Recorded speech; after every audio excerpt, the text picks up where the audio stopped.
দেওয়ার চেষ্টা করবে।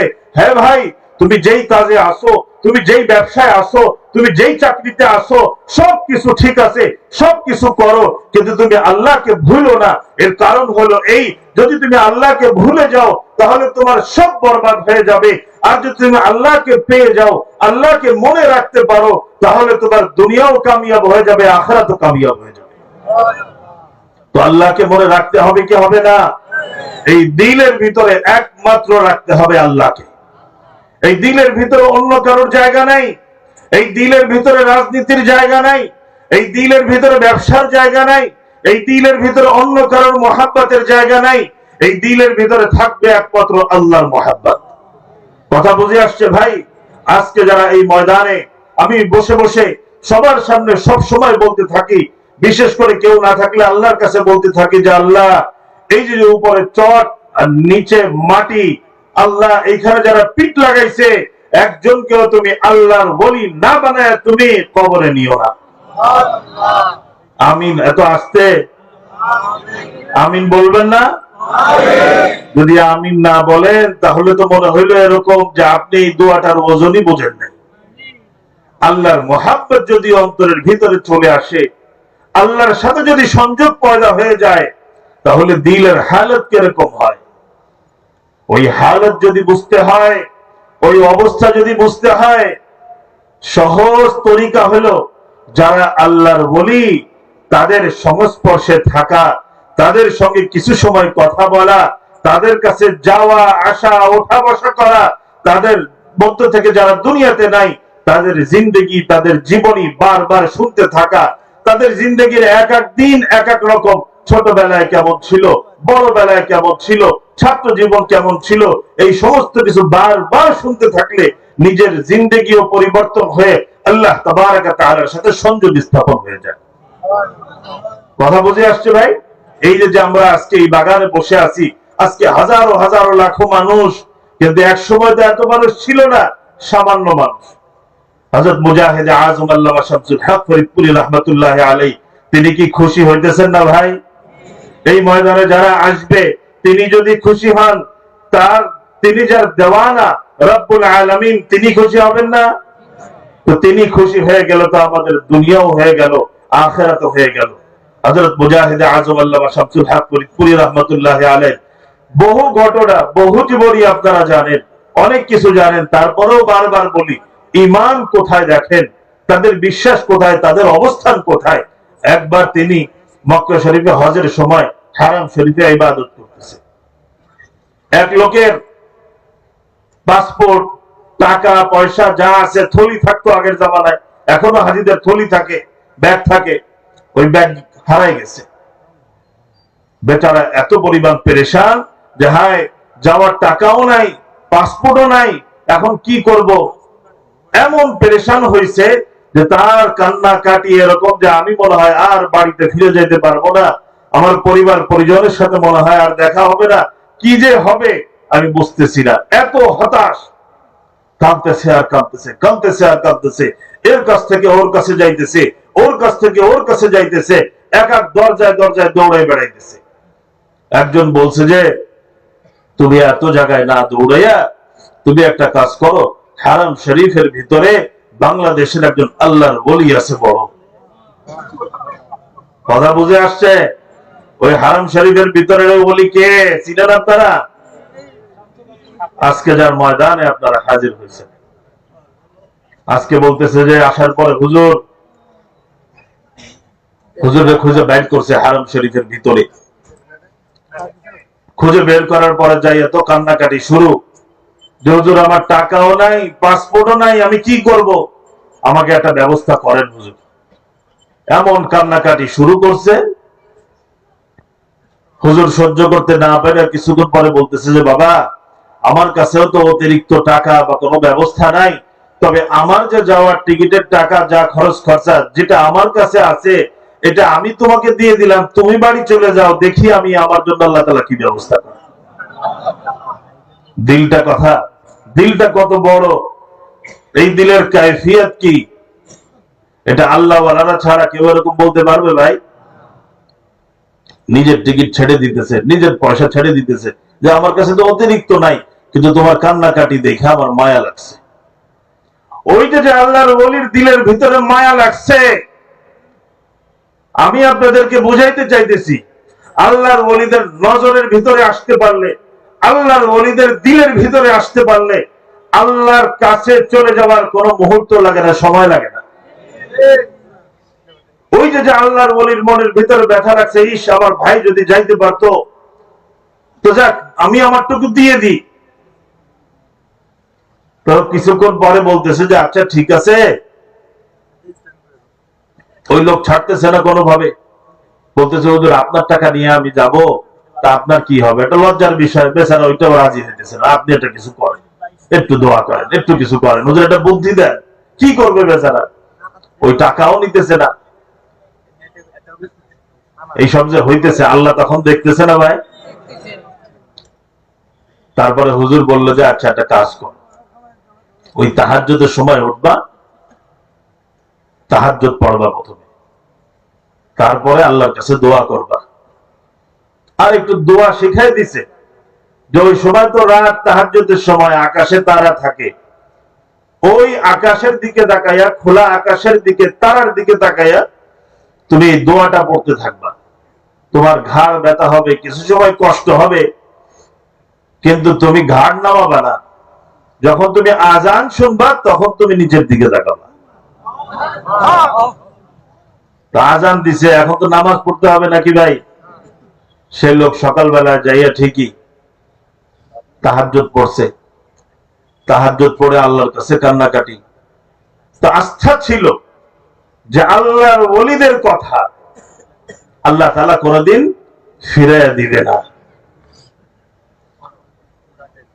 এই আস্থা নিয়ে ওই ব্যক্তির তারার দিকে তাকাইয়া ওই দোয়া পড়তেছে পড়তেছে, ঘাড় ব্যথা হয়ে গেছে, কিন্তু কোন রকম ঘাড় নামাইতেছে না। আধা ঘন্টা পরে 1 ঘন্টা ওরকম আসমানের দিকে তাকাইয়া ওই দোয়া পড়তেই আছে, পড়তেই আছে, পড়তেই আছে, মনে বিশ্বাস নিয়া। কি নিয়া? সবাই বলেন মনে কি নিয়া? আপনি যে দান করেন এটার ভিতরে বিশ্বাসের যদি এদিক ওদিক থাকে তাহলে কিন্তু সব শেষ। আপনি যে সেজদা করবেন বিশ্বাসের ভিতরে যদি গরমিল থাকে, ওই সেজদা শেষ। আপনি যে নামাজ পড়বেন, রোজা রাখবেন, যত আমল করবেন বিশ্বাসের ভিতরে গরমিল নিয়ে আপনি যত আমল করেন না কেন সমস্ত আমল বরবাদ। তো ওই ব্যক্তি ইয়াকিন নিয়ে, বিশ্বাস নিয়ে যে আল্লাহর ওলির কাছে আসছি, আল্লাহর ওলির দোয়া তো আল্লাহ ফেরত দিবে না। তো তিনি ঘাড় ব্যথা হয়ে যাইতেছে কিন্তু পড়তেছে। কিছু সময় পরে শুনতেছে যে আজানের আওয়াজ আসতেছে, আল্লাহু আকবার, আল্লাহু আকবার। কি আওয়াজ আসলো? আজানের আওয়াজ যখন কানে আসলো, তিনি দেখতেছে যে আরব দেশে তো পান নিচে ঘাস নাই, দুবলা নাই, কিন্তু আমার পান নিচে ঘাস বাঁধে কেন? কি ব্যাপার? তখনও তো আফসা আফসা পুরো সলক হয়ে পারে নাই, পুরো আলো হয়ে পারে নাই। দেখতেছে কি ব্যাপার, কি অবস্থা। আর আজান যেটা আমার কানে বাজতেছে আল্লাহু আকবার, আল্লাহু আকবার বলে, এই আজান তো এতদিন যে মক্কা শরীফে থাকলাম, এই আজান তো মক্কা শরীফের আজান লাগতেছে না। নিচের দিকে তাকায়া যখন ভালোভাবে দেখলো, দেখতেছে যে এ তো আমার বাড়ির মসজিদের মুয়াজ্জিন সাহেবের আজান। ওই সময় হজের থেকে আসতে কতদিন লাগতো? হজ করে সবাই বসে রয়েছে ওই জায়গায়, তাড়াতাড়ি ওইখানে ঘাটলায় অজু টজু করে ওই মসজিদে যখন গেছে, সবাই গেছে অবাক হয়ে আছে, হাজী সাহেব আপনি কয়দিন আগে আমাদের কাছে হজের বিজয় নিয়ে চলে গেলেন, কি ব্যাপার? হজ টজ না করে কোন জায়গায় পলায় রয়েছেন নাকি? ধারণা হয় কি হয় না ভাই? তো ওই সময় সবার সাথে দেখা সাক্ষাৎ, সবাই অবাক, বলতেছে যে ভাই আমি হজও করছি, তোমরা ভুল বুঝো না। কাহিনী আছে পরে বলতেছে, আগে নামাজ পড়ে আগে ফজর শেষ হয়েছে। বাড়িতে গেছে, বাড়িওয়ালারা অবাক, সন্তানরা অবাক, এলাকাবাসী অবাক, মসজিদওয়ালারা অবাক। এই অবাক কাণ্ড, এই অবাকীয় ঘটনা ঘটানো আল্লাহর পক্ষে কি অসম্ভব? এই ঘটনাগুলো শুনে এই অবস্থাগুলো শুনে যাদের অন্তরের ভিতরে নাড়া দেয় না, দোদুল্যমান যাদের অন্তর থাকে, বুঝতে হবে তাদের আল্লাহ তাবারক ওয়া তাআলার কুদরতের প্রতিও, আল্লাহ তাবারক ওয়া তাআলার ক্ষমতার উপরেও তাদের মন দোদুল্যমান। যদি কোন ব্যক্তির আল্লাহ তাবারক ওয়া তাআলার কুদরতের ব্যাপারেও দোদুল্যমান থাকে, যে না এটা কি আল্লাহ করে নাকি, এটা মনে হয় না এটা আল্লাহ, এটা তো আজকাল প্লেনে যায় কতক্ষণ লাগে, কিভাবে কেমনে কি। এই রাসূল সাল্লাল্লাহু আলাইহি ওয়াসাল্লাম ওযু করে মেরাজে গেছে, কত কিছু ঘটছে। আয়েশা দেখতেছে যে ওযু করছিল, ওই পানি গড়ায় গড়ায় পড়তেছে। এই কথা আর কারোর বিশ্বাস হবে ঈমানদার ছাড়া? আল্লাহ যাকে বোঝার তৌফিক না দিবে সে কোনোদিন বুঝবে না। আল্লাহ যাকে বোঝার তৌফিক না দিবে সে কোনোদিন বুঝবে না। তো বোঝার তৌফিক, বোঝার এক একটা অবস্থা আছে, এক একটা স্তর আছে। 5 বছরের বাচ্চা যা বোঝে, 10 বছরের বাচ্চা তার চেয়ে একটু বেশি বোঝে না? 20 বছর হইলে আরো অনেক কিছু বুঝে আসে, যেটা 10 বছরের সময় বুঝে আসে নাই। 50 বছর হইলে আরো জিনিস বুঝে আছে যে 20 বছরে তো এত কিছু বুঝতাম না। অথচ 20 বছরে নিজের কাছে মনে হয়তো আমি তো সেরা পণ্ডিত, আমি সবকিছু বুঝতেছি। ঠিক কিনা বেঠিক? নিজের কাছে মনে হইতেছে। কিন্তু স্তরে স্তরে আল্লাহর ওলিদের ঘটনা বুঝতে হইলে, আল্লাহর ওলিদের পরিবেশ বুঝতে হইলে, আল্লাহর ওলিদের কারামত বুঝতে হইলে, রাসূলের মেরাজ বুঝতে হইলে সেই স্তরে যাইতে হবে, সেই অবস্থানে যাইতে হবে। আর এর আগে কি করতে হবে? যা বলতেছে তার উপরে ঈমান নিয়ে আসতে হবে। হ্যাঁ আল্লাহ পারে, হ্যাঁ আল্লাহ পারে, আল্লাহ মুহূর্তের ভিতরে পারে। যতটুকু সময় রাসূলের মেরাজ করাইছে তার চেয়েও আরো কম সময় পারে। আল্লাহ আরো অনেক কিছু পারে যা আমাদের এই ব্রেনের ভিতরে ঢুকবে না। কথা বুঝে আসছে ভাই? আল্লাহ ওই বান্দা ওই মসজিদে নামাজ শেষ করলো, পরিবার পরিজনের কাছে যখন কথা বলতেছিল, কি হইলো কি হইলো কি হইলো, তখন তিনি বললেন যে আমি তো হজে গেছি, হজ টজ করে সমস্ত কিছু শেষ করে একটু জিরাইতেছি, তো আমার এক থলির ভিতরে পাসপোর্ট, টাকা পয়সা, টিকিট সবকিছু ওর ভিতরে, কিভাবে কি করব, ভালো মতো রাখতে পারি না, ক্লান্ত ছিলাম, ঘুমাই গেছি, হঠাৎ করে হারাই গেছে আমার এখান থেকে। এখন তো পড়ছি মহা মুসিবতে, সারা দুনিয়ার যারা ছিল ওইখানে সবার কাছে দ্বারস্থ হয়েছি, কাঁদছি, সবকিছু করছি, বড় পেরেশান। আমি আর কোনোদিন বুঝি নাই যে তোমাদের সামনে এসে দাঁড়াবো, আমি আর বুঝি নাই আমার এলাকার মানুষের সাথে আর আমার দেখা হবে। তো তারপরে কি হইলো? হজ মাত্র কয়দিন আগে শেষ হলো, কোন ফার্স্ট ফ্লাইটও তো আসে নাই। ফার্স্ট ফ্লাইট আসতেও অনেক দেরি, কিভাবে আসলে আগে সেই কথা বলতেছে যে ওই বাংলাদেশের গওহরডাঙ্গার সদর সাহেব নামের একজন আল্লাহর ওলি ছিল, হারাম শরীফে ইবাদত করতেছিল, আমাকে একজন দেখায় দিছে তুমি পেরেশানিতে আসো, পেরেশানি দূর করার মালিক একমাত্র কে? একমাত্র কে? তো আল্লাহ যদি পেরেশানি দূর করার মালিক হয়, তাহলে যাইতে হবে তো অন্য কোন জায়গায় গেলে কাজ হবে না, যাইতে হবে আল্লাহর ওলির কাছে, যে হুজুর একটু দোয়া করেন, সুপারিশ করেন, জায়গা মতো যাও, জায়গা মতো যাও। তো আমি মানুষজন দেখাই দিছে এই যে শামসুল হক ফরিদপুরি, আমি তার কাছে চলে গেছি, তার কাছে যে আমি বলছি যে হুজুর আমি তো বেকায়দায় পড়ে গেছি, কি করব হুজুর, কান্না কাটি হুজুরের হাত পা। হুজুর বলতেছে যে হুজুর আমারে হুজুরের টিকিট দিয়ে দিছে, পুরো ঘটনা শুনাইছে। তারপরে বলছে যে হুজুরে যখন আমি টিকিটও নি নাই, হুজুর আপনি যাবেন কিভাবে, আমার একটু কোনো ব্যবস্থা করেন। তখন হুজুর আমাকে দোয়া শিখাই দিছে। তাহাজ্জুদের পরে আমি দোয়া পড়তে পড়তে পড়তে পড়তে আমি যখন জমিনের দিকে আজান শুনে তাকাইছি, তখন দেখি আমি বাড়িতে চলে আসছি। এখন আমি কি করব?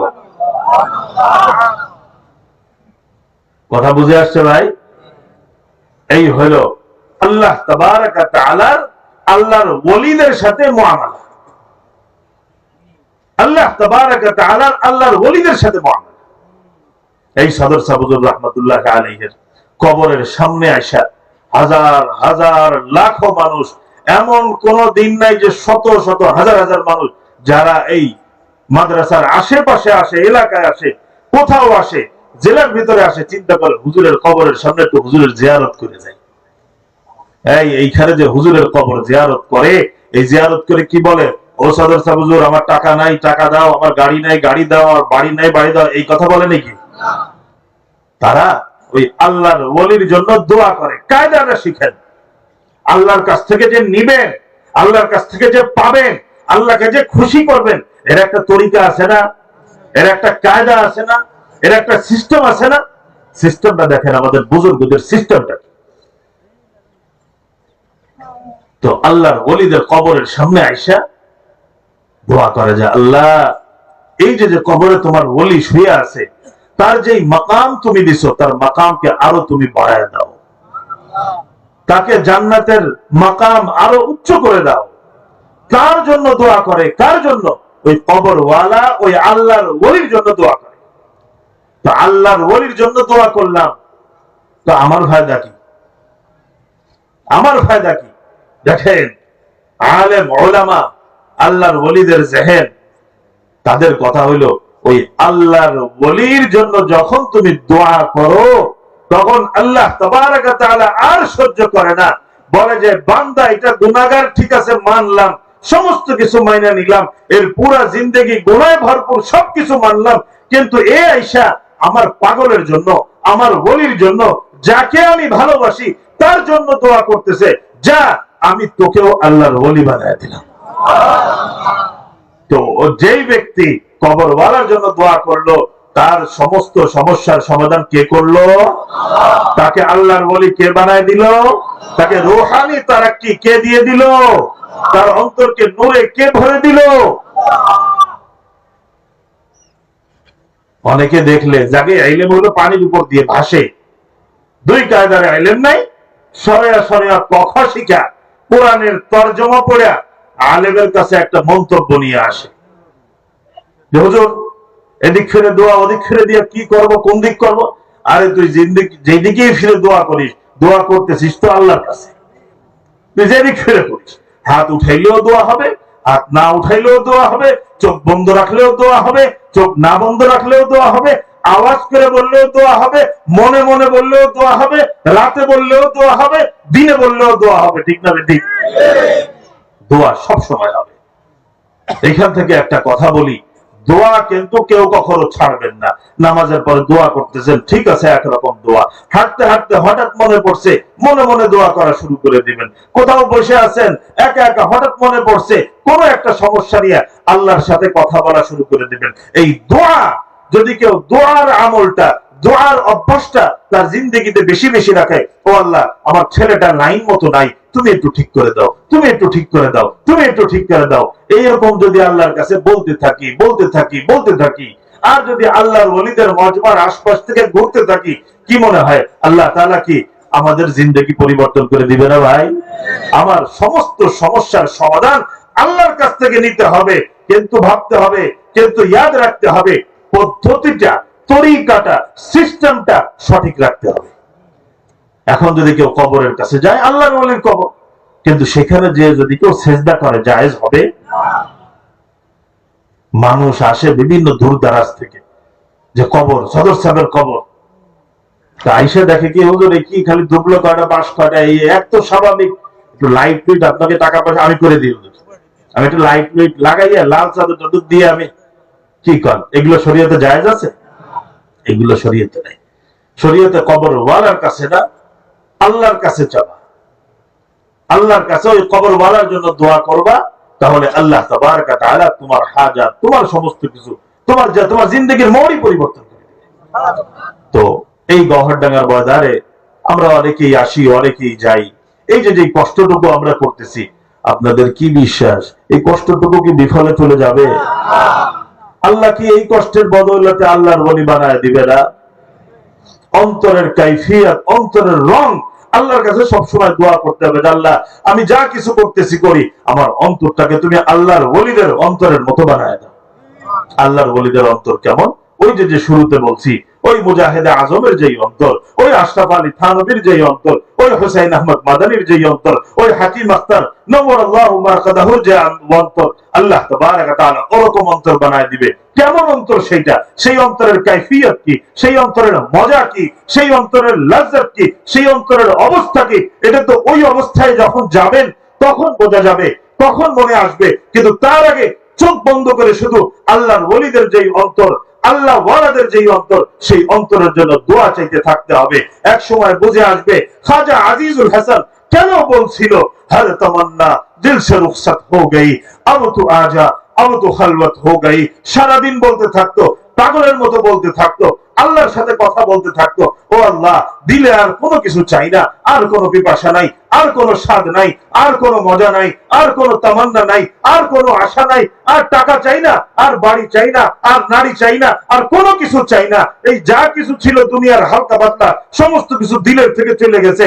এখন এই দিল তো পুরো খালি করে ফেলছে তোমার মহাব্বতের জন্য। এখন এই দিলের ভিতরে তোমার মহাব্বতটা দান করে দাও। আল্লাহর ওয়ালাদের দিল, আল্লাহ ওয়ালাদের দিল কেমন থাকে এক এক বুজুর্গ এক এক রকম বুঝাইছে।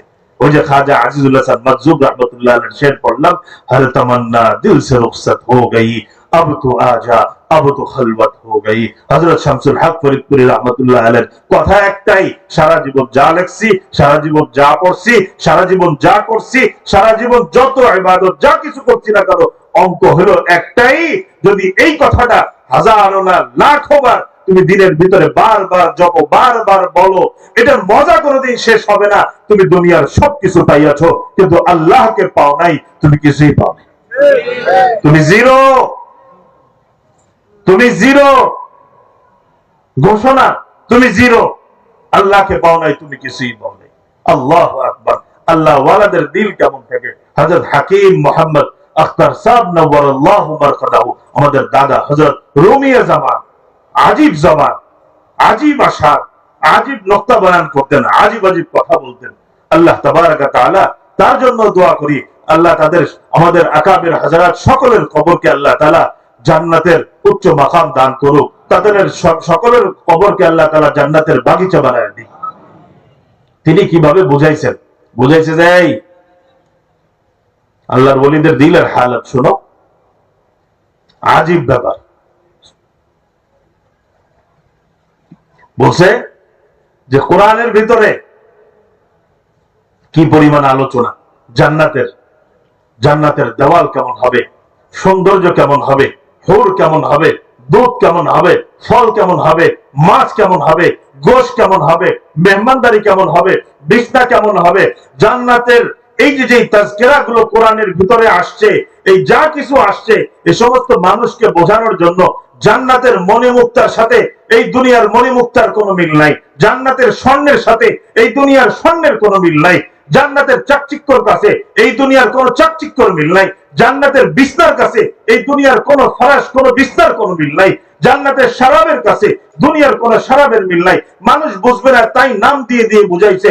এত হাসিন, এত জামিল, এত সুন্দর, এত বড় জান্নাত, যেখানে মানুষ সারা জিন্দগির জন্য যাবে, যেখানে কোনো চিন্তা থাকবে না, যে জান্নাতের কথা মজার সাথে বার বার বার বার কোরআনে এবং হাদিসে তাজকিরা হয়েছে। বিছনা কেমন থাকবে মানুষের বুঝেই আসে না, বলবে যে উচ্চ সিংহাসন থাকবে, তো উঠবে কিভাবে? সিঁড়ি থাকবে না, যখন মনে যাবে তার উঠতে ওই সিংহাসন সাথে সাথে নিচে নেমে যাবে, আবার যখন বসে পড়বে সিংহাসন যতটুকু উঁচুতে ওঠার ততটুকু উঁচুতে উঠে যাবে, যে ফল খাইতে মনে যাবে ওই গাছের থেকে ওই ফল মুখের সামনে চলে আসবে, যে মাছ খেতে যাবে ওই মাছ তার সামনে প্রস্তুত হয়ে যাবে। জান্নাতের মজা আর কি বোঝাবো?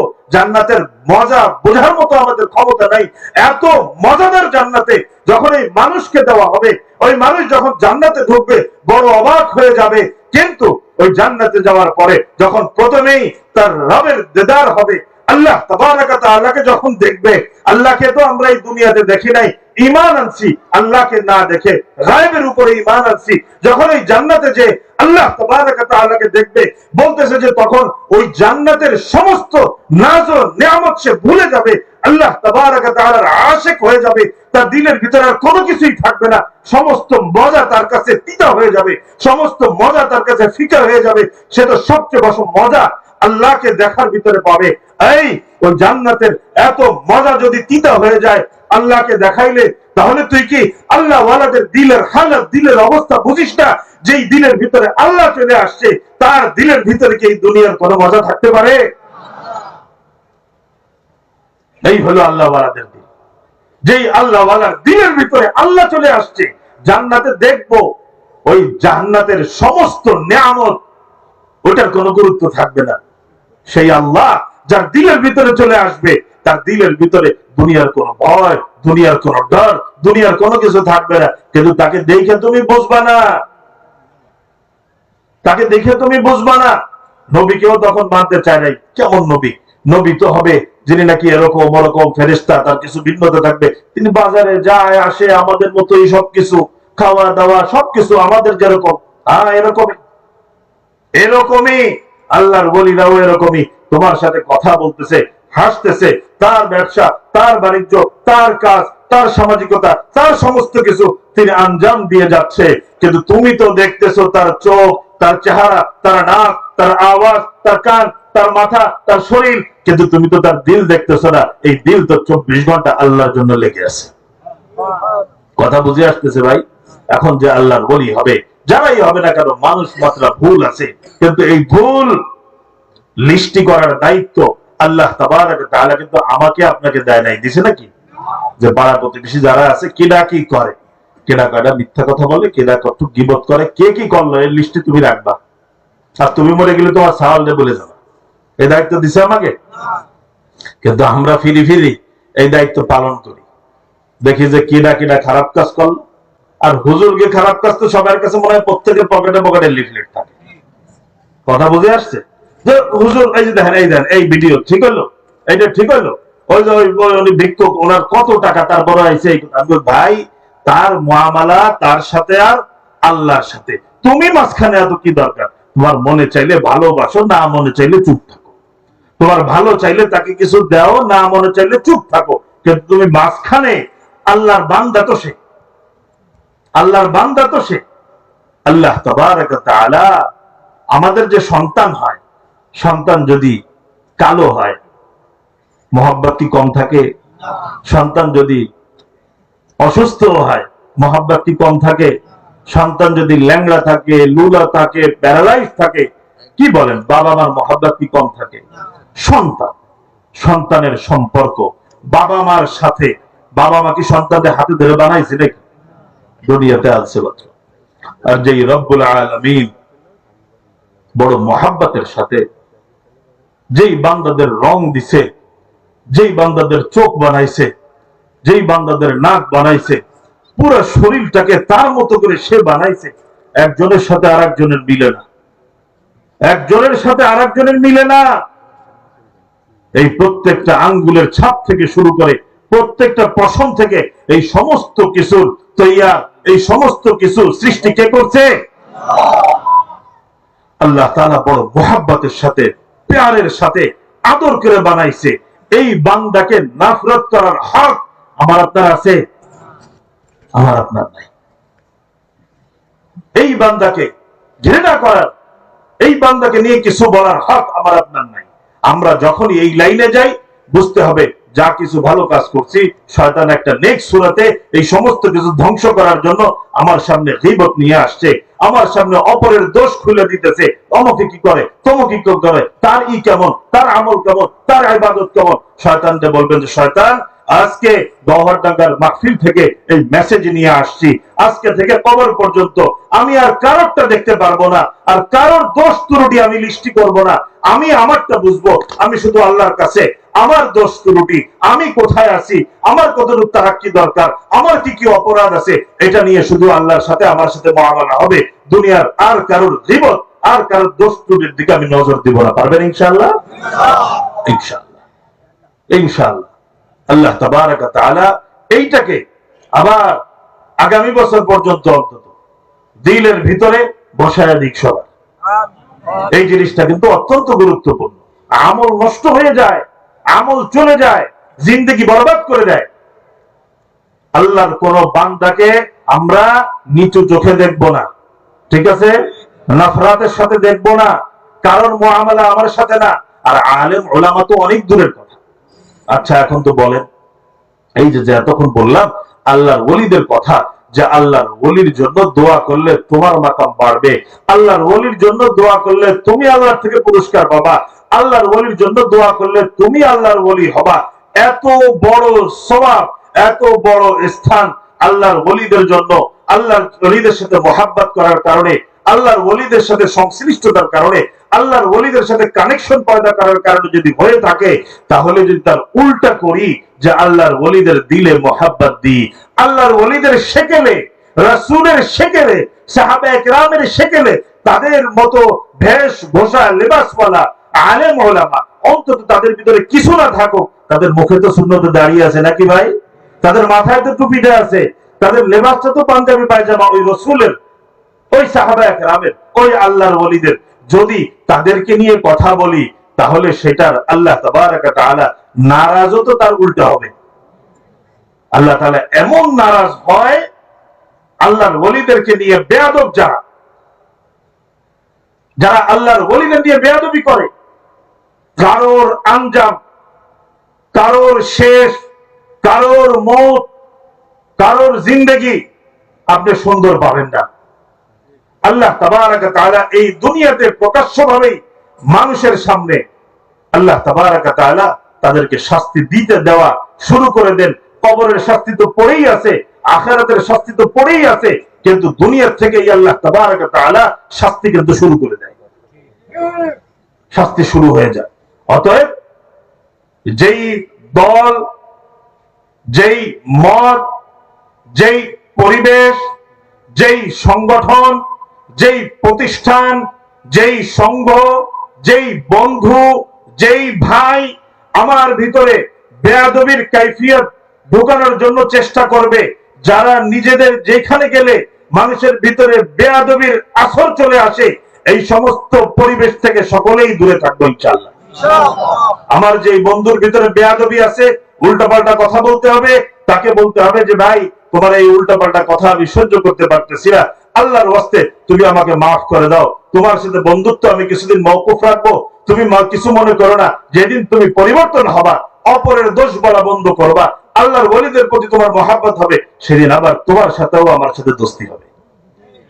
আর এই দোস্তি, এই যে দোস্তি, আমাদের একে অপরের সাথে মহাব্বত থাকে, আমার সাথে আপনার মহাব্বত, আপনার সাথে আপনার ভাইয়ের মহাব্বত, আপনার সাথে আপনার বন্ধুর মহাব্বত, আপনার সাথে আপনার সমাজের মহাব্বত, আপনার সাথে আপনার বিয়ে বাড়ির মহাব্বত, আপনার সাথে আপনার আত্মীয় স্বজনের মহাব্বত, আপনার সঙ্গে আপনার সংগঠনের মহাব্বত, এই যা কিছু, এই সমস্ত কিছুর মূল ভিত্তি রাখতে হবে যে এই একমাত্র আল্লাহর মহাব্বত। যদি এই সবাইকে আপনি আল্লাহর জন্য মহাব্বত করেন, তাহলে আল্লাহ তাবারক ওয়া তাআলা এর আজর কাল কিয়ামতের ময়দানে আল্লাহ তাবারক ওয়া তাআলা ওই কঠিন মুহূর্তে আরশের ছায়া আল্লাহ তাবারক ওয়া তাআলা দান করবেন। আর আরশের ছায়া কাদেরকে দান করবেন? যারা ভিআইপি, যারা ভিআইপি, ওই দিন সর্বোচ্চ যারা, তাদেরকেই আল্লাহ তাআলা আরশের ছায়া দান করবেন। আর তা না হলে তো মাথার 1 বিঘত উপরে থাকবে হলো সূর্য, সেই পরিস্থিতিতে আল্লাহ তাবারক ওয়া তাআলা তার আরশের ছায়ার নিচে দাঁড় করাবে। এই নিয়ামতটা কি ছোট না বড় ভাই? পারবো ইনশাআল্লাহ। যার সাথে আমার দূরত্ব হবে আল্লাহর জন্য দূরত্ব হবে, যার সাথে আমার সম্পর্ক হবে আল্লাহর জন্য সম্পর্ক হবে, তাহলে ইনশাআল্লাহ এই সম্পর্ক ঠিকও থাকবে, আর আপনার এই সম্পর্ক দ্বারা তারও ফায়দা হবে, আপনারও ফায়দা হবে। আল্লাহ তাবারক ওয়া তাআলা আল্লাহর ওলিদের আমাদের কদর করার তৌফিক দান করুন। এই যে আমি বললাম যে গহরডাঙ্গার ময়দানে যারা এই মাটিতে পিঠ লাগাইছে, আল্লাহ তুমি তাদেরকে সবাইকে তুমি তোমার ওলি না বানায় খবরে নিও না। অনেকের কাছে মনে হবে এই মাটিতে পিঠ লাগানোর সাথে কি আছে, হুজুর আবার কি বেদাত বললো, কি শিরিক বললো। এই এতক্ষণ বসে বুঝাইলাম না বিদিত ছেড়া কারে কয়। ভাষা এলেন নিয়ে আমাকে সামনে আসো কেন? তুমি যার সাথে কথা বলবা তার সমান না হইয়া তার সাথে কথা বলা যায় নাকি? তার আগে কি করতে হবে? যদি তোমার প্রয়োজন হয় আলেম ওলামাদের সামনে যেয়ে খালি জিজ্ঞেস করবা যে হুজুর এই জিনিসটা করব কিভাবে? হুজুর ওই বইটি পড়ছিলাম, আমাকে কয় এইয়া, ইউটিউবে দেখছি এইয়া, ফেসবুকে এইটা, ইনস্টাগ্রামে এইটা, অমুক জায়গায় এইটা, এখন আপনি কম দিয়ে আমি তো বেতাল হয়ে যেতেছি। এই বেতাল কেউ আপনাকে বানায় না, শয়তান আপনাকে বানায়, আপনি নিজে বেতাল হন।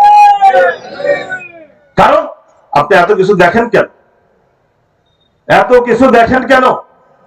আপনি সব দরবারে ঠোকর মারতে গেলে তো আপনি পরে বে রাস্তা আপনি হবেনি। আপনি চিন্তা করেন যে গোপালগঞ্জ যাওয়ার রাস্তা সাইডে আছে, আমি চারো রাস্তা দিয়ে যাবো, একবারে দিক দিয়ে একবারে দিক দিয়ে একবারে দিক দিয়ে, তা আপনি তো আগাইতে পারবেন না সারাদিন। আপনার যাইতে হবে একটা রাস্তা আছে বহুত, আমি যেটা ধরছি তো ধরছি, অর্ধেক যাই আবার আসলেন, অর্ধেক যাই আবার আসলেন। এগুলো তো শয়তান আপনার মাধ্যমে আপনাকে সুন্দর কায়দায় আপনাকে পথভ্রষ্ট করতেছে। আর আল্লাহ তাআলা বলে দিছে সিরাতাল মুস্তাকিম, ইহদিনাস সিরাতাল মুস্তাকিম। 4-5 ওয়াক্ত নামাজের ভিতরে সব সময় মানুষের একটাই চাওয়া, ইহদিনাস সিরাতাল মুস্তাকিম, আল্লাহ সঠিক পথের উপরে আমাকে রাখো।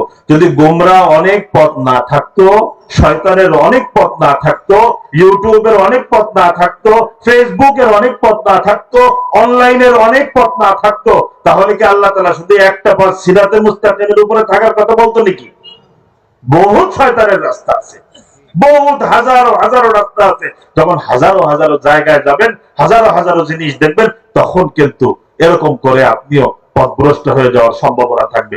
এই জন্য প্রথমে দেখতে হবে যে হকের উপরে, শরীয়তের উপরে কারা আছে। আমি মানছি তো মানছি। এক ব্যক্তি এসে বলতেছে, হুজুর এত তো কিছু বুঝি না, আমি তো অনেক কিছু বুঝি না। হ্যাঁ, অনেক কিছু বুঝি না। দেখেন কি কি বুঝি না।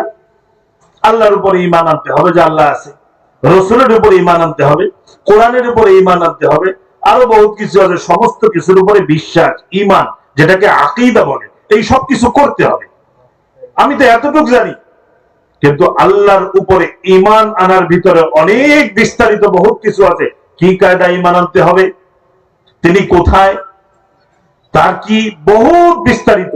রাসূলের উপরে কিভাবে ঈমান আনতে হবে, কি মানতে হবে, তার কথাটার দলিল কি, তার কথাটা কোন স্তরে, তার ফেইলটা কি স্তরে, তাকে কি মানতে হবে। আপনি সবকিছু মানলেন, রাসূলকে শেষ নবী মানলেন না, আপনার সমস্ত কিছু একসাথে বরবাদ হয়ে যাবে।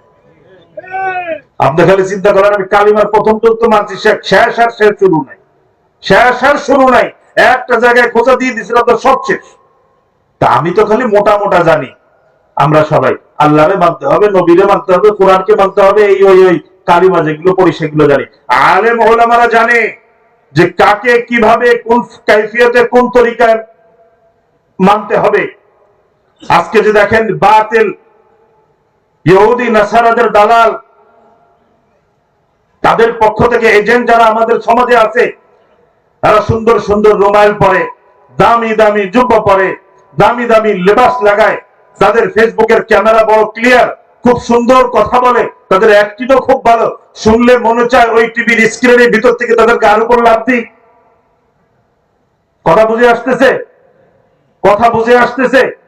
এইভাবে তারা মানুষকে টানতে থাকে, চাকচিক্য এই ওই বিভিন্ন কিছুর থেকে টানতে থাকে, টানতে থাকে, টানতে থাকে। কিন্তু সে যে কি করতেছে গোপনে, উপরে মিষ্টি রেখা নিচে বিষ, এটা তো বুঝতেছে আলেম ওলামারা। কথা বুঝে আসছে তো? বাতিল আকীদা, ভ্রান্ত বিশ্বাস ছড়ানো একজন ব্যক্তিকে আপনি যদি বলেন যে ভাই মাগরিবের থেকে এসা পর্যন্ত আপনার সাথে কথা বললাম, খুব ভালো লাগলো, আপনি বললেন অমুক কিছু, আপনি বললেন এর বিরুদ্ধে ওর বিরুদ্ধে অমুক বিরুদ্ধে আকীদা সংক্রান্ত অমুক তমুক, নামাজ এইভাবে না এইভাবে, নামাজ শুয়ে পড়তে হবে, সারা জীবন দাঁড়ায় পড়তে হবে, বহুত তরিকা আপনি শিখাইলেন, ঠিক আছে। কিন্তু সামাজিক কোন বিষয় হলে আমি আপনাকে জবাব দিতাম, আমার ইলমের ভিতরে আমার জ্ঞানের ভিতরে কিছু থাকলে আমি আপনাকে জবাব দিতাম। কিন্তু আপনি ধর্মীয় বিষয় কথা বলছেন, আকীদাগত বিষয় কথা বলছেন, মাসআলাগত বিষয় কথা বলছেন, ফিকহের বিষয় কথা বলছেন। আসেন আপনারা হাতটা ভালো করে ধরবেন, আর ছাড়বেন না। ওই একবার এমন ভাবে ধরবেন আর ছাড়বেন না। আরো কয়জনের সাথে নেবেন। আসেন গহরডাঙ্গা মাদ্রাসায় চলেন, মুফতি সাহেব হুজুর আছে, মুহাদ্দিস সাহেব হুজুর আছে, বড় বড় আলেম ওলামারা আছে, ওনাদের কাছে নিয়ে আপনার হাতটা ছাড়বো। আপনি ওনাদেরকে আকীদা আগে বুঝাবেন, ওনারা আমাদেরকে আর বুঝানো লাগবে না, ওনারা খালি হ্যাঁ বলে দিলে আমরা সবাই মেনে নেব। ও এমন পলান পলাবে, বলবে যে ভাই হাত যে আপনি ধরছেন, আপনি হাতটা কাইটে ছুঁয়ে দেন, কিন্তু আমার আলেম ওলামাদের কাছে নিয়েন না। আমি হলো ক্যামেরা আইনে দেন, আমি ক্যামেরার সামনে হেভি কায়দা বাজা আমি দিবানি, আল্লাহ দিবে। একদিন 2 দিন 3 দিন চলে, একদিন 2 দিন 3 দিন চলে, কিন্তু একটা সময় যে ঠিকই তাদের জবান থেকে এমন এমন বেয়াদবিমূলক কথা বের হয়ে যায়, এমন এমন আচরণ, এমন এমন ওয়াজ, এমন এমন নসিহত বের হয়ে যায়, তখন মানুষ বুঝে ফেলে যে এই কি করলাম, এই 40-50 বছর এদের পায়রবি করলাম। এই সমস্ত কিছু দেখা এতটুকু একটু দেখলাম না যে এই আল্লাহর ওলি কিনা, এর তাকওয়া কেমন, এর পরহেজগারি কেমন, এর কোন সনদ আমি চাইলাম না। একজন বলছে আমি ডাক্তার, সে ডাক্তার, এরকম হয় নাকি কোনোদিন? একজন বললো আমি শিক্ষিত, সে শিক্ষিত, তার সার্টিফিকেট লাগবে না? এই তুমি যে গহরডাঙ্গা থেকে পড়ছো, এলাকায় যে একজন বললেই হয় নাকি? তাকে পাগড়ি দেয়, এই পাগড়ি দিয়ে দেখায় দেয় যে এই যে আমাদের এখানে পড়ছে, এটি এখন আপনাদের কাছে যাবে, এ আজকে ছোট, কালকে আপনাদের এলাকায় বড় হবে, দ্বীনের দাওয়াত দিবে, কাজ করবে, আপনারা তাকে সম্মান করবেন, ইজ্জত করবেন, তার সাথে জুড়ে থাকবেন। এই সিলসিলা না থাকলে একটাই কথা বলতে হবে যে ভাই তুমি আমাদের কাছে আসছো, কোন আল্লাহর ওলির সার্টিফিকেট তোমার কাছে আছে কিনা। খাস করে এই অত্র অঞ্চলে যদি আসে, প্রত্যেক অঞ্চলের এক একটা মার্কাজি প্রতিষ্ঠান থাকে, সেই প্রতিষ্ঠানের হুকুমের বাইরে আপনারা কোনো কিছু বাদ করবেন না। পারবেন ইনশাআল্লাহ? যত ধরনের ধর্মীয় ফতোয়া বলবেন যে ভাই আমাদের কোনো কথাই নাই, আপনারা চা 2 কাপ খাওয়াচ্ছে, আপনি আগে গহরডাঙ্গায় যান, ওইখান থেকে সমস্ত কিছু আলোচনা করে ওলামা ইকরামের সাথে এই করে ওইখান থেকে বলে দিলে আমরা আছি, ওইখান থেকে না বলছে তো আমরা নাই। একজন ঘটনা শুনেছে, বলতেছে যে হুজুর আমার কাছে এরকম আসছে, বিভিন্ন জন আসে, যখনই আমি তাদেরকে বলে দিই সালাম কালাম দিয়ে নাস্তা দিয়ে যে ভাই আমি গহরডাঙ্গার সাথে আমার সম্পর্ক খুব মজবুত, আমার বাপ দাদারাও ছিল, আমিও আছি, ইনশাআল্লাহ মৃত্যু পর্যন্ত গহরডাঙ্গার সাথে আমি থাকবো, ভাই বললি চেহারাটা কালা টালা হয়ে আস্তে হাইটে উঠে চলে যায়। ভিতরে কি উল্টো পাল্টা আছে? না থাকলে কি মুখ কালা হয়তো কি কর, ভিতরে উল্টো পাল্টা রয়েছে দেখে মনে একটা, মুখে একটা, ভিতরে আর একটা। এই জন্য এই সমস্ত কিছু উল্টো পাল্টা করে ফেলে। আল্লাহ তাবারক ওয়া তাআলা এতক্ষণ যা কিছু শুনলাম এর উপরে মজবুত ভাবে আমাদেরকে আমল করার তৌফিক দান করুন। আর সমস্ত দোয়ার উপরের দোয়া যে বলতে হবে, আল্লাহ তুমি আমাকে এই যে আসছি এইটুকু কষ্টের ওসিলায়, এতটুকু মেহনতের ওসিলায় তুমি আমাকে তোমার ওলি বানায় দাও। তুমি আমাকে তোমার ওলিদের সাথে, সদর সাহেব রহমাতুল্লাহ আলাইহির সাথে, থানবী রহমাতুল্লাহ আলাইহির সাথে, ওই জুনায়েদ বাগদাদির সাথে, ওই রুমিয়ে জামানের সাথে, ওই সাহাবায়ে কেরামের সাথে, ইমাম আবু হানিফার সাথে, ইমাম বুখারীর সাথে, এই যে বড় বড় বুজুর্গদের যে সিলসিলা, এই পুরো সিলসিলা, এনাদের যে জামাতটা আছে, এই ভাই মূল লোক তো মেহমান থাকে, সাথে খাদেম খুদেম থাকে না? কি কন? খাদেমরাও তো খাইতে দেয়, ড্রাইভাররাও তো খাইতে দেয়। আল্লাহ যে কোনো ওসিলায় এই ওলিদের কোনো না কোনো একটা কিছু, এই সাথের মোহাব্বতের খাদেম যে কোনো একভাবে তুমি তাদের জামাতের ভিতরে ঢুকায় আমাকে জান্নাতে পাঠিয়ে দিও। আর এই জামাত যে মিলতেছে রাসূল সাল্লাল্লাহু আলাইহি ওয়াসাল্লামের সাথে, অর্থাৎ প্রথম চোটেই কোন হিসাব কিতাবের আগেই রাসূল সাল্লাল্লাহু আলাইহি ওয়াসাল্লামের সাথে যারা জান্নাতে যাবে, সাহাবায়ে কেরাম, তাবিঈন, তাবিঈন, আল্লাহর ওলি, বুজুর্গ, শুহাদা, তাদের জামাতের ভিতরে আমিও যদি ঢুকে যাইতে পারি, কোন রকম বাসের মধ্যে যদি দাঁড়ায়ও থাকি, ট্রেনের মধ্যে যদি চাইতেও থাকি, যে পৌঁছাবো তো ঠিক মতো এই জায়গা মতো, অসুবিধা কি? দোয়া করতে পারবেন ইনশাআল্লাহ? অন্তরকে পরিষ্কার করেন, অন্তরকে নুরানি করেন, অন্তরকে আল্লাহওয়ালা বানান। সবার অন্তর একদিনে হবে না, এটার মাধ্যমে হলো এটা যে কারোর সাথে জুড়তে হবে, আসা যাওয়া রাখতে হবে।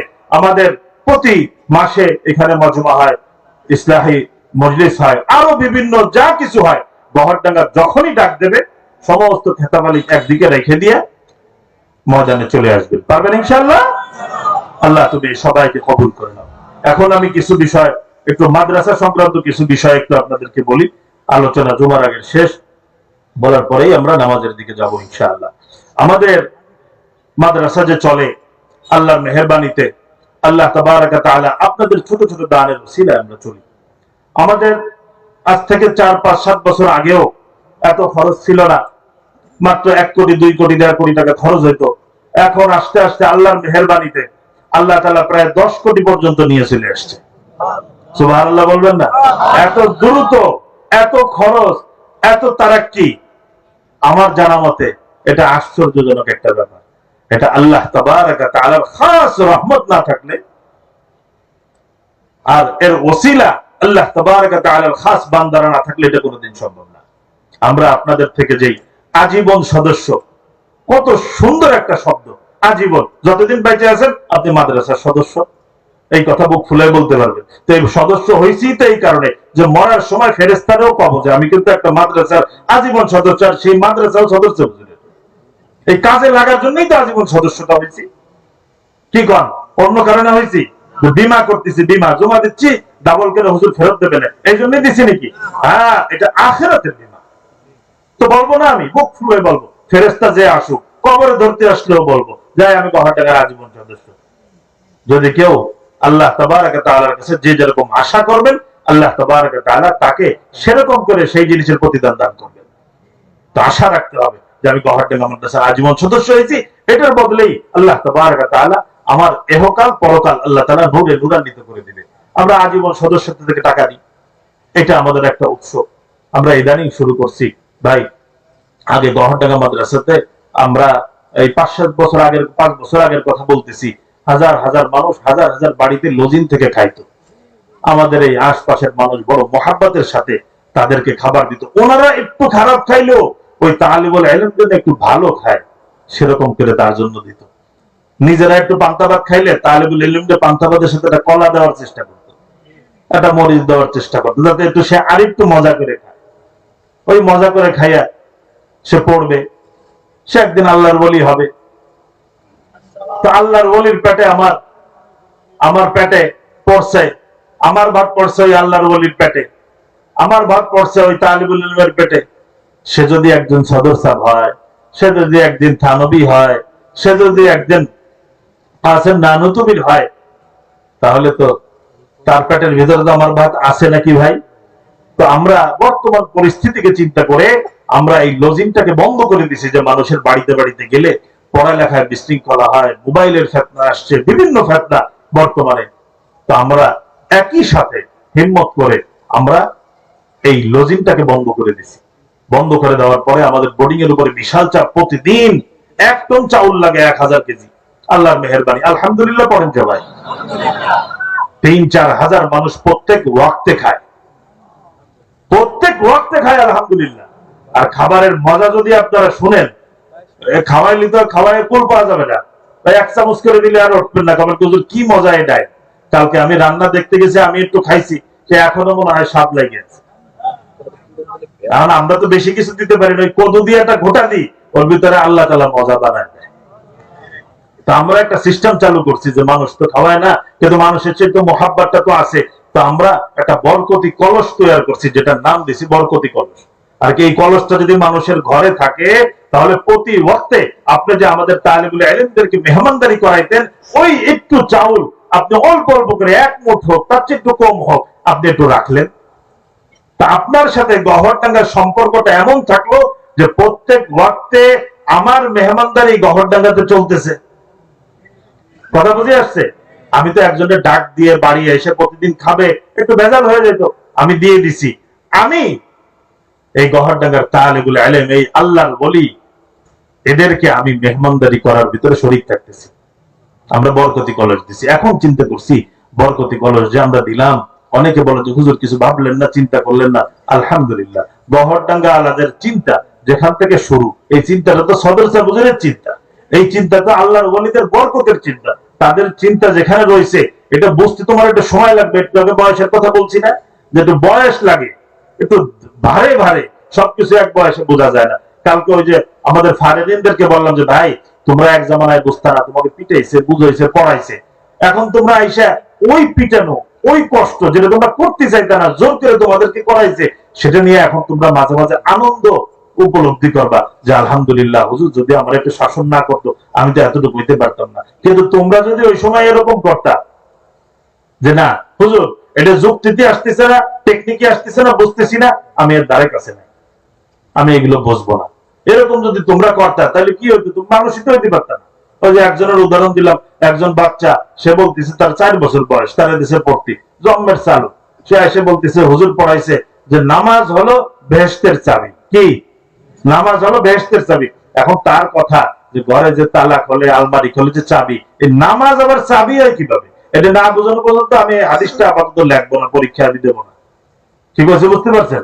সে ওই জায়গায় বসে রয়েছে, আমি লিখবো না, নামাজ আবার চাবি হয় কিভাবে, আমার বুঝাইতে হবে। আমার 4 বছর বয়স হলে বুঝবে কিভাবে যে নামাজ যে বেহেশতের চাবি হবে কিভাবে? ও তো বয়সের তালে তালে পড়তে পড়তে আস্তে আস্তে করে বসবে। তো গহরডাঙ্গা মাদ্রাসা চিন্তা করছে সবার কথা, যে অত্র অঞ্চলের মানুষ যেন এই অভ্যাসে অভ্যস্ত হয় যে আমাকে চাউল দিতে হবে, মানুষকে খাওয়াইতে হবে, আলেম উলামাদের সাথে সম্পর্ক রাখতে হবে, তাদের পেটের ভিতরে আমার চাউল যাওয়ার জন্য একটা রাস্তা আমরা তৈরি করছি, একটা বরকতি কলস থাকবে। এই বরকতি কলস শুধু গহরডাঙ্গালারা নিবে না, এই বরকতি কলস আপনার স্থানীয় যে মসজিদ আছে, যেই মাদ্রাসা আছে, যারা আসবে তাদেরকে আপনি ওই বরকতি কলস থেকেই আপনি বরকত দেবেন। কথা বুঝে আসছে? সবাইকে দেবেন। এরপরে গহরডাঙ্গা যাবে, যদি কিছু থাকে আলহামদুলিল্লাহ আনবে, না থাকে না আনবে, অসুবিধা কি? খাওয়ানোর মালিক কে? আল্লাহ। আল্লাহ তাআলা খাওয়ানোর মালিক। হাজার হাজার হাজার হাজার মানুষ এই চাউলের সাথে জড়িত, আলহামদুলিল্লাহ এত পরিমাণ জড়িত আমরা বলে বুঝাইতে পারতেছি না। একজন লোক এক এলাকায় এরকম শুরু করছে যখন চাউলের কাজ, তখন সে একটু আছে না, বিভিন্ন ধরনের মানুষ, গাড়ির রক কি সবার সমান সমান নাকি? এক একজন এক এক তালের মানুষ, এক এক মার্কেটের এক একজন গেলে একটু বেশি বলছে। এইখানে এত সম্মানের মানুষ, এরকম একজন উস্তাদ দেখলে তো বোঝা যায় না গপের টাকার উস্তাদের খুশুসিয়াত কি, দেখলে আপনি বুঝবেন না যে এইগুলার আমল এরকম, এই পরিস্থিতির। আল্লাহ তাআলা এমন তাওয়াজু, এমন নম্রতা আল্লাহ তাআলা তাদেরকে দিয়েছে, একটু বেশি কথা বলছে। তো ঠিক আছে, এই ওই হ্যান ত্যান অনেক ঘটনা করছে, এলাকার মানুষজন নিয়ে একটা সমস্যা করে ফেলছে। ঠিক আছে ভাই, যার লাগে নিক, যার লাগে না নিক, বুঝতেছে না, ওই সময় গেলে বুঝবে। কিছুদিন পরে সে স্বপ্ন দেখছে, ওই হুজুরকেই ফোন দিছে, হুজুর আমি তো একটা স্বপ্ন দেখছি। কি স্বপ্ন? বলতেছে যে আমার মা অনেক আগে মারা গেছে, আমার মা বলতেছে যে এই তোর বউ তো আমাকে ভাত দেয় না। কথা বুঝে আসতেছে? তোর বউ তো আমাকে ভাত দেয় না। এখন এই স্বপ্নের তর্জমা হুজুর কি করবে? ওই ব্যক্তি তো বুঝেই ফেলছে, ওই ব্যক্তি তো বুঝেই ফেলছে। হুজুর বলছে যে ভাই একটু দান সৎকার করেন, আরো যা মানুষ খাইতে পারে এরকম কিছু খাওয়ান, এরকম কিছু চালান। তো সেই ব্যক্তি বুঝে চলে আসছে, সময় চলে আসছে, আল্লাহ বুঝাই দিচ্ছে। তো দিলের ভিতরে কোনো বিষয় নিয়ে সংশয় রাখবে না, করলে করলাম, না করলে নাই, আলহামদুলিল্লাহ সবার প্রতি সম্মান, সমস্ত কিছু। তো আমাদের এই বরকতি কলসও চালু হয়েছে, যাদের লাগবে আমাদের ওই পিছনে যে অনুদান ঘর আছে, এখানে নাম লেখায় গেলে ওই এলাকার উস্তাদ তার সাথে যোগাযোগ করে ইনশাআল্লাহ দিয়ে দিবে। আমাদের কুরবানির সময় ভাগ নেওয়া হয়, ছাত্রদেরকে একটু গোশত খাওয়াবো, আমাদের সেই ব্যবস্থাটা বড় কঠিন। যেই দাম, গরু কিনতে গেলে লাগে ভয়, আর কি গরু এমন গুঁতো দেয় যে ধারে কাছেও যাওয়া যায় না। তো কি করব? পরে সবাই মিলে বুদ্ধি করলো, আমাদের যারা মহিবিনরা আছে সবার কাছ থেকে 8,000 টাকা করে নি। তো একটা গরুতে 7 ভাগ হয়, ওই 8,000 টাকা সবাইকে মিলে ছোট ছোট অনেকগুলো গরু কিনি। আল্লাহর বান্দারা আলহামদুলিল্লাহ, মাদ্রাসায় 40টা 50টা করে গরু হয়, আর এই গরুগুলো সুন্দর মতো কাইটা আলাদা করে প্যাকেট করে কোল্ড স্টোরে থুয়ে দিই, ছাত্রদেরকে সপ্তাহে সপ্তাহে খাওয়াই। সিস্টেমটা কি সুন্দর না অসুন্দর? এগুলো আসে সব আপনাদের থেকে, আল্লাহ তাবারক ওয়া তাআলার পক্ষ থেকে। আল্লাহ তাআলা আপনাদের দিলের ভিতরে ঢাকে আর আপনারা দেন। ইনশাআল্লাহ এগুলোর বদলা যখন চোখ বন্ধ হবে এই সমস্ত কিছু পাবেন ইনশাআল্লাহ। তো এইভাবে করে টুকিটাকি করে গহরডাঙ্গা চলে। গহরডাঙ্গা যদি ওই বড় লোকদের পিছনে ঘুরতো, তাহলে ওই টিন কোথাও নজর আসতো না, আপনার ওই টিন কোথাও নজর আসতো না। এই আপনি যে বসে রয়েছেন, এই জায়গা পাথর দিয়ে বানায় দিতে মেলা টাকা লাগে নাকি? হ্যাঁ, আপনারা কি ভাবতেছেন অনেক টাকা লাগে? এগুলো সবসময় ঘরে, কিন্তু না, এই বাঁশের যে দাম আছে, এই বাঁশের পিছনে যে মহব্বত আছে, হাজারো মানুষ হুজুর ঝাড় কাটি না, যে প্রতি বছর 2টা করে বাঁশ গোপের ডাঙায় দেবো দেখে ঝাড় কাটি না। বহুত কথা হয়েছে, হুজুর কষ্ট হয়, এই হয়, পিলার মিলার বানাই দিই, বাঁশ লাগাও, যা হয় হবে না, আল্লাহ ভরসা। এই বাঁশের নিচে এখন বসে আছেন, এই চটের নিচে এখন বসে আছেন, আল্লাহ তাবারক ওয়া তাআলা কবুল করবে না? ইনশাআল্লাহ কবুল করবে অবশ্যই। তো আমাদের যা কিছু চলতেছে, ঈদে ঈদে আপনাদের কাছে বরকতি ব্যাগ পাঠাই, এই যে এই ময়দানে বরকতি ব্যাগ পাঠাই, আপনারা যদি অন্তর থেকে দান না করেন, তাহলে তো আমরা অন্য কেউ করবে, আল্লাহ তাবারক ওয়া তাআলা কম তৈরি করে দিবে, কিন্তু আমি তার ভিতরে শামিল হইতে পারবো না। আমি আপনাদেরকে আমাদের এই বছরের জমা খরচ আর ঋণটা শোনাই আমার আলোচনা শেষ করে দিচ্ছি। আমাদের এই বছর যেটা, আচ্ছা ঠিক আছে, হ্যাঁ, গত 26 নভেম্বর থেকে 2 ডিসেম্বর আমাদের এই বছর 2025 পর্যন্ত আমাদের যে জমা হয়েছে 8,33,68,462 টাকা। আরো জোরে বলেন আলহামদুলিল্লাহ। 8,33,68,462 টাকা। এই জায়গা মাত্র লেখছেন কেন? আলহামদুলিল্লাহ লিখবেন। এই জায়গায় লেখবেনই আলহামদুলিল্লাহ, ঠিক আছে? আর খরচ হয়েছে কত? খরচ হয়েছে 9,73,05,813 টাকা। আলহামদুলিল্লাহ, আল্লাহ খরচ করাই দিছে 9,73,05,813 টাকা। আলহামদুলিল্লাহ, আয়ও আলহামদুলিল্লাহ, ব্যয় আলহামদুলিল্লাহ, সব আলহামদুলিল্লাহ। এখন ঋণ শুনে বলতে হবে আরো জোরে আলহামদুলিল্লাহ, ঠিক আছে? ঋণ আছি কত মাদ্রাসা? ঋণ আছি হইল 1,39,37,351 টাকা। এই আলহামদুলিল্লাহ হবে না, আলহামদুলিল্লাহ। এসব ব্যবস্থা করে দিবে কে? আল্লাহ। এই যে এত টাকা আছে, আল্লাহ তাবারাক ওয়া তাআলা ব্যবস্থা করে দিবে। প্রায় 1.5 কোটি টাকার মতো আমরা আছি। আমাদের এর ভিতরে যা খাতটাত আছে ওইগুলোর বিস্তারিত বললাম না। তো আজকে আমরা কান দিয়ে শুনে গেলাম, সব সময় আসার তৌফিক হয় না। আজকে একটু কষ্ট হবে, আমরা সেই কষ্টটাকে মেনে নিয়ে জুমার নামাজ আমরা শেষ করব। আর আমরা খুব দ্রুত বহরডাঙ্গার একটা মারকাজি কেন্দ্রীয় একটা মসজিদ আমাদের দরকার, ঠিক না ভাই? কি সবার মনের আশা আছে? আমার মনের আশা এটাই যে আল্লাহ তাআলা যেন এই মসজিদটার পিছনে একটু শরীক হওয়ার তৌফিক আল্লাহ আমাদের দেয়। এই জন্য খুব দৌড়ঝাঁপ লাগাইয়া আগামী বছর মাহফিলের আগেই খুব শানদার আল্লাহর ঘর, সেই শান মোতাবেক আমরা যেন একটা আল্লাহর ঘর করতে পারি। আপনারা দোয়া করবেন। আর যখন এটার কাজ শুরু হবে আপনাদের কাছে মানুষজন যাবে, আপনারা কি ফিরিয়ে দিবেন নাকি? আল্লাহর ঘরের জন্য ফিরিয়ে দিবেন না। আমরা কোনো কিছুর কোনো অত চিন্তা করি না। প্ল্যান করতে গেছি, বলছে যে ইঞ্জিনিয়ারে দেওয়া লাগবে কয় লাখ টাকা। টাকা তো নাই, কোন জায়গাতে দেবো?